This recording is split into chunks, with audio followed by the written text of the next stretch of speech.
It's been a whole year since my early access review of Sons of the Forest, in which I found a deeply creepy and deeply compelling survival game that improved in just about every way on its predecessor. The 1.0 release isn't completely transformative. This is still mostly the same, already impressive survival adventure I've been on before, but it comes with an armload of welcome touch-ups and little additions, bringing it up to a higher standard of polish that lets it really shine.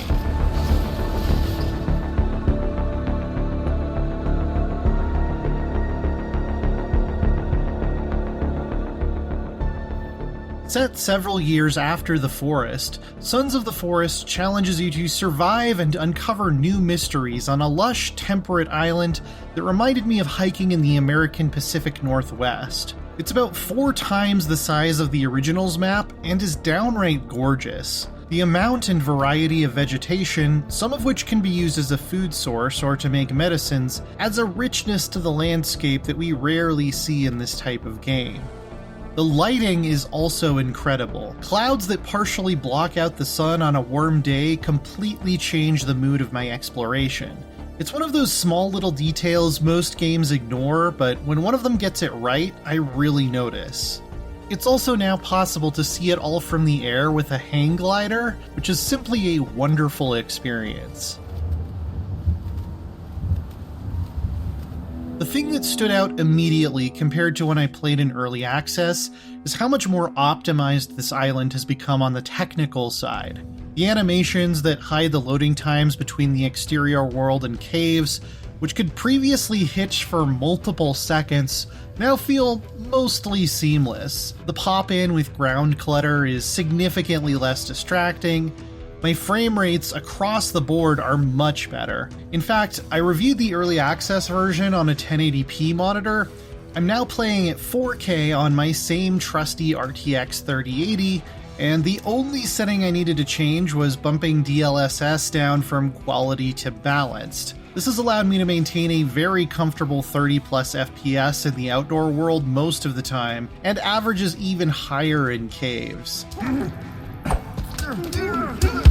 Further adding to the believability and hostility of the environment in Sons of the Forest is a full cycle of seasons, including snowy winters that kill off most of the edible vegetation and require you to keep track of your body temperature. These systems were a bit toothless in the early access version, but you now have the ability to tweak settings for how harshly conditions like starvation, dehydration, and hypothermia affect you, independent of other difficulty factors.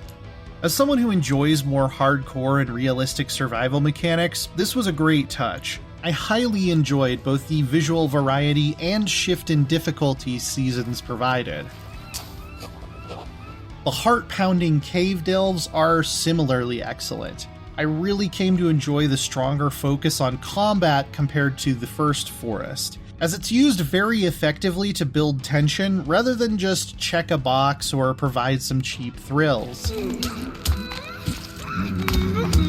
Every fight with a powerful opponent or a large group of enemies is a tense resource management puzzle that reminded me of some of the best parts of Resident Evil or The Last of Us.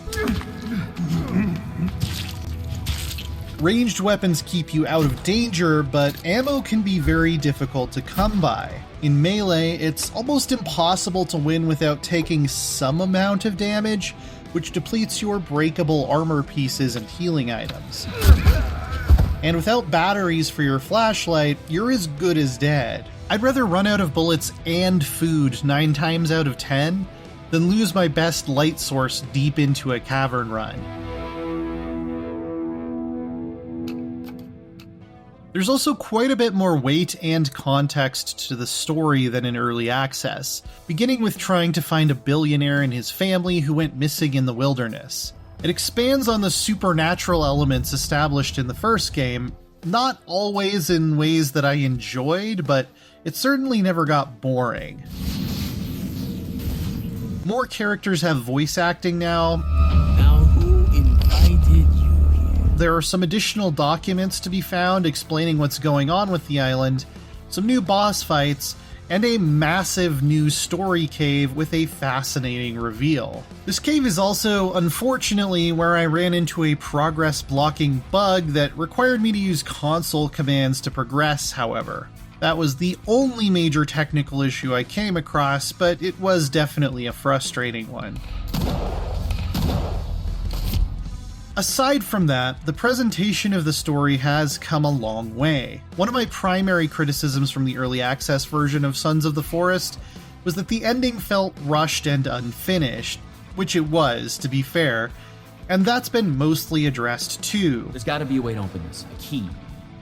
Something. Sean Ashmore was brought on to voice the previously voiceless Timmy, your son from the first game, now all grown up, and he definitely helps the character feel more fully realized. It's working. Stay close. Although I think he has something like 20 lines across the entire story, and doesn't sound like he was given a ton of context for the situations his character is in when he delivers them. What is this place? Regardless, I felt like I fully understood the plot and the motivations of the various characters this time around, whereas in early access, it was a bit confusing to piece some of it together from incomplete information. Even if you played The Forest and you know how far some of the later chapters stray from a stroll in the woods, I can fairly confidently say you would never guess where Sons of the Forest is going to take you before the credits roll. And if you didn't play the first one, well, buckle up, I guess. There's also a new ending cutscene that rewards you for keeping all of your friends alive, with a wink and a nod towards one of the community's favorite music tracks. We also got a bunch of new endgame content compared to early access if you choose to stay on the island after the final confrontation, most of which I would hesitate to spoil, but it involves the ability to upgrade weapons, armor, and even furniture items, both visually and mechanically. The building system has been greatly expanded in general too, with the ability to build stone shelters, add wiring, light bulbs, and solar panels for illumination. And tons of over-the-top new traps that kept me interested in searching optional caves for more blueprints. Much like in the first game, Sons of the Forest's disturbing cannibals cleverly subvert everything we've been taught about video game enemies, prioritizing self-preservation over aggression. Every run-in with these bone-clad baddies begins with a tense standoff, and many will choose to not fight, especially if they're alone and you don't act afraid of them. They can climb trees to get away or pounce on you from above and even set ambushes, disguising themselves as piles of leaves. It's terrifying, particularly if you're caught outside at night and you can hear that they're nearby, but you don't know where. Every time I thought they were out of surprises, they surprised me again.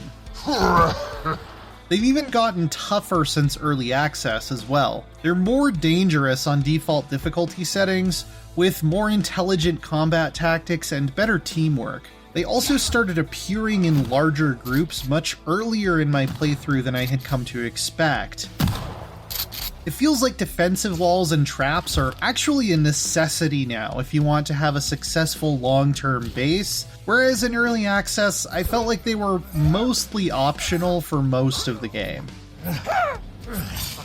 There's still not a ton of incentive to spend a lot of time setting up a permanent base if you're mostly interested in the main story. It's more something you can do if you enjoy it, and I personally fell into more of a nomad playstyle. But it's nice that they've fleshed it out for everyone who mainly plays Sons of the Forest to build cool stuff with your friends. Kelvin, your deaf and mute companion, is still Kelvin, but for all his tendencies to run away at the first sign of danger or scare the shit out of me by popping up in my peripheral vision when we're out hiking through the woods at night, Jesus, Kelvin. It's now easier to issue him commands, and there are more of them too, like asking him to automatically finish a blueprint you've laid out, which makes him even more helpful in keeping up with day-to-day base chores. Sons of the Forest takes everything its predecessor did well and does it a little bit better. And considering how much I enjoyed the original, I can easily recommend this strong follow-up. Exploring a huge, beautiful, deadly island through the changing seasons is a treat on its own. The new base building mechanics could entertain me for days without ever touching the main story. And to top it all off, we have smarter and more unsettling enemy behavior paired with thoughtfully improved combat. The technical polish and touched-up story since its early access release round out what is easily one of my favorite open-world survival crafting games ever. For more, check out our reviews of Pacific Drive and Enshrouded. And for everything else in the world of video games, keep it right here on IGN.